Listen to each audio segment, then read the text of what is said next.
In this lesson, I'm going to show you step by step how to break and run a rack of 8 ball. You will see where I'm hitting the cue ball on each shot. I also recorded slow motion videos and I used my GoPro so that you have the best possible learning experience from this video.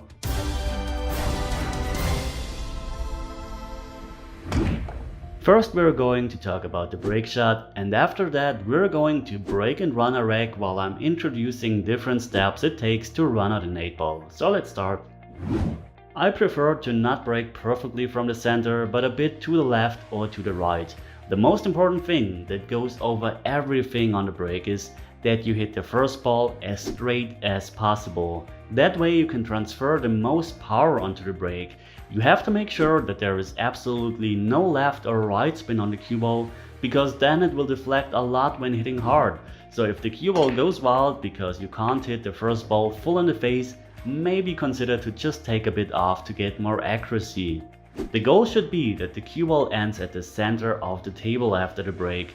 That way you have the best and also the most options to actually have a shot on a ball. To accomplish that, you need to aim slightly above the center of the cue ball. The exact amount depends on your speed and follow through. The cue ball will then bounce off the first ball and the forward rotation should keep it at the center. You see here, with just a bit more forward rotation, the cue ball would have been perfectly at the center of the table, but I'm still very happy with this break shot.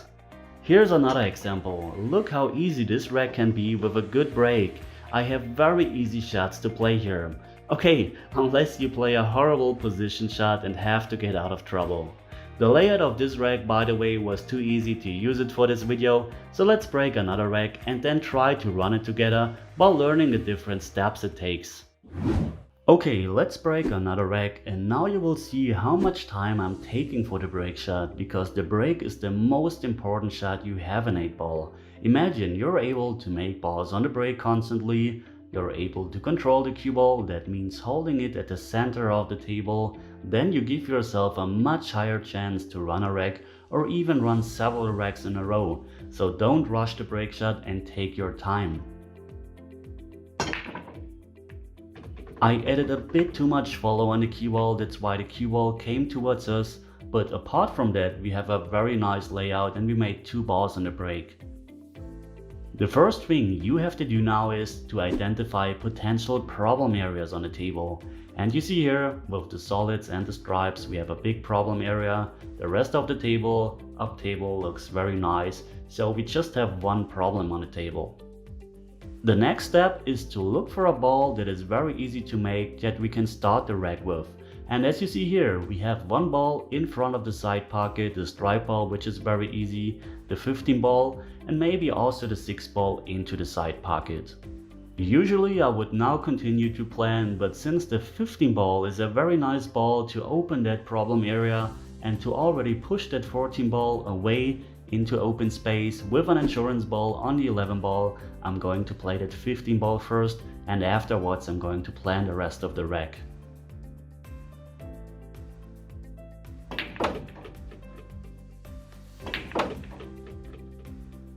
This worked out perfectly, and now we can do the next step that we usually do before we play our first shot, and this is separating the balls into groups. As you see here, we have a group of 2 balls or maybe even 3 balls. We have 1 ball in front of the side and in front of the corner pocket. After we found our groups, which we usually play separately, we're looking for a key ball on the table. And you see here, the 9 ball is a nice key ball to get a nice position on the 8 ball. This means the 9 ball should be the last ball that we're playing in this rack. Now we can start our plan, and it looks very nice to play that 11 ball first, have a nice transition to the 14 ball, and then play the group up table, followed by the 9 ball and the 8 ball into the corner pocket. It wouldn't make any sense to go from the 11 ball to the group up table, then down table to the 14 ball and then play the 9, because then you have to go up table, down table and up table again, so always play them in a logical order.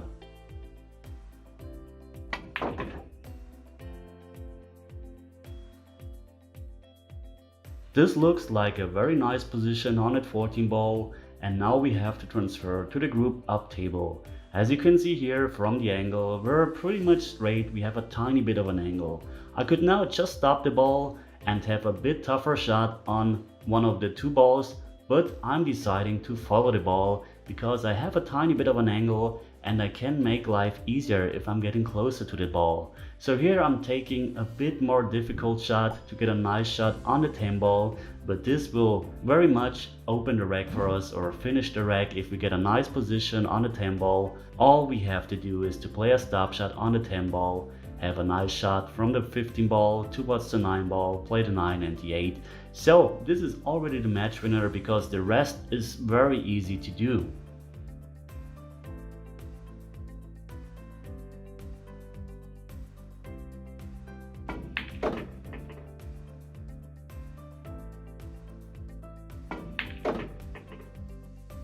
As you see, we got a very nice position on the 10 ball, and now we have to double check where do we want to be on that 15 ball. Because a stop shot doesn't help, we have to draw a bit back to basically get straight on that 15 ball.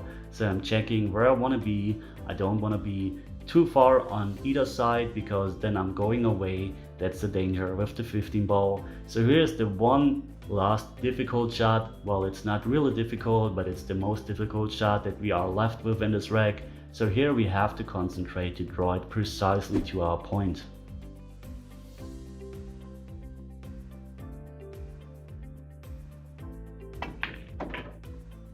And we got a nice position. We're not perfectly straight, but it's still good enough to just roll the ball in and have a nice position on a 9 ball.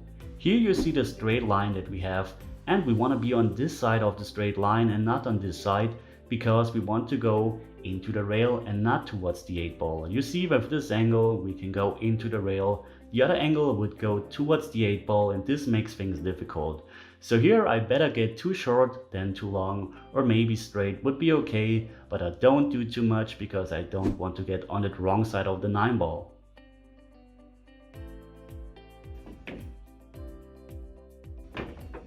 You maybe noticed the reaction of the cue ball. I actually got a kick here on the shot, but still this is very okay. We are actually on the right side to have a nice shot on the 8 ball. And as you see here, this was very controlled. We didn't get out of line, and this was a really easy rack to start with. And because this was just a bit too easy, maybe we're going to do a second attempt to continue our maybe second break and run here. And after I made the 8 ball, which I'm probably going to make here, we will set up another rack and see how the second rack goes and if there is any more to tell. And one important thing on the 8 ball, I'm not rolling it in. I said that probably 100 times. I'm playing it with a stun shot because that way I can avoid a kick, because I just got a kick on that 15 ball, so I don't want to have a kick again, of course. Okay, we're breaking again, and one additional tip on the break is to actually visualize what the cue ball should do on the break. Because usually when playing shots you visualize how the object ball drops and where the cue ball should travel, but it actually helps to visualize the cue ball behavior on the break as well. That means how the cue ball bounces back, how it stops at the center of the table. This can really help you with your break. Well, it didn't work this time, but the break is so difficult, it can't work 100% of the times that you're doing it, so practice makes perfect here with the break shot. Okay, this rack looks a lot better because we don't have real problem areas on the table. So we don't spot in any problem areas, and now we have to find balls that we can open the rack with. We have that 15 ball, we also have that 14 ball up table, we also have that 1 ball, and maybe even the 12 ball here to open the rack.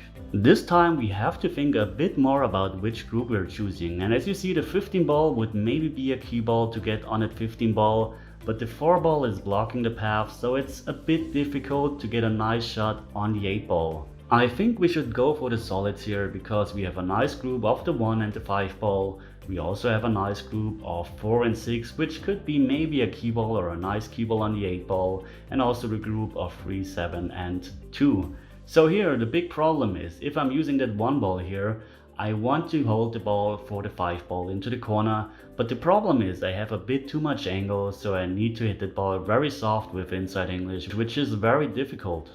I also could play that 1 ball and transition to another group, but then this 5 ball up table there is just by itself and it's very difficult to get there. So I'm looking for a different ball to open the rack with. And here you see the 7 ball. The 7 ball is a bit trickier than the 1 ball, but with the 7 ball I can transition nicely to that first group, then go to the second group, up table and have a nice shot on the 8 ball. So my plan here is, or our plan should be, to make that 7 ball. But very important, if you're not feeling comfortable with that ball, like I told you in my latest video, don't play that shot and play an easier shot because you don't want to miss. But I'm feeling very comfortable with making that 7 ball here.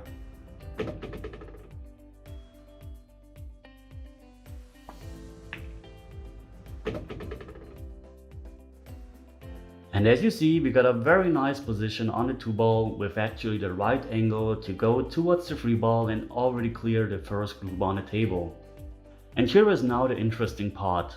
After we made the 2 ball and got a nice position on the 3 ball, with an angle of course to go towards the center of the table, we don't want to clear the whole group of balls at the center of the table.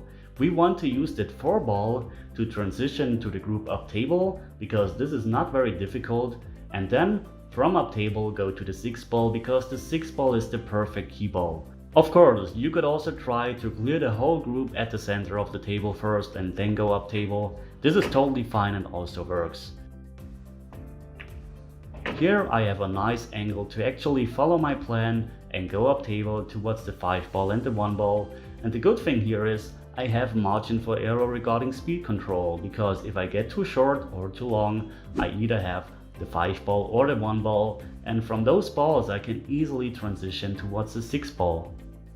So I'm playing this shot with a tad of left in English. I want to pass that 15 ball, bounce into the short rail, and then either have a shot on the 5 ball or on the 1 ball.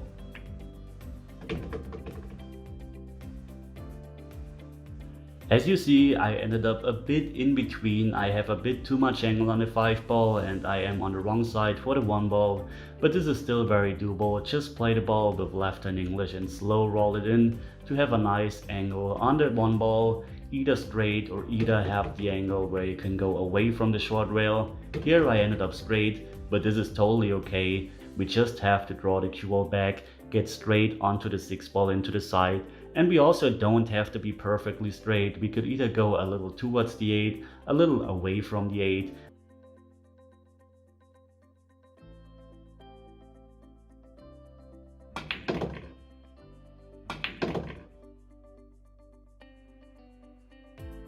And now you see we have a very nice shot, a very good key ball. All we have to do is roll that ball in, we have a nice angle and have the easiest 8 we could wish for.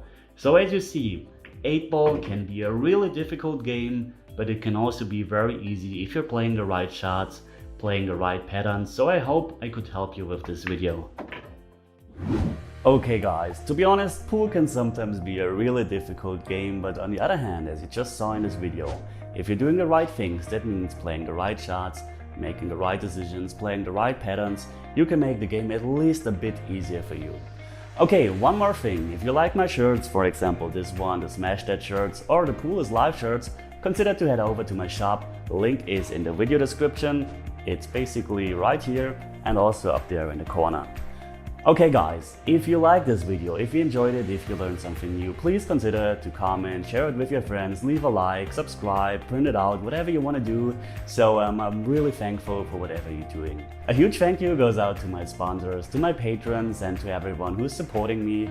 And yeah, I think that's it for today. So thanks for watching guys, and as always, see you at the next lesson. Take care.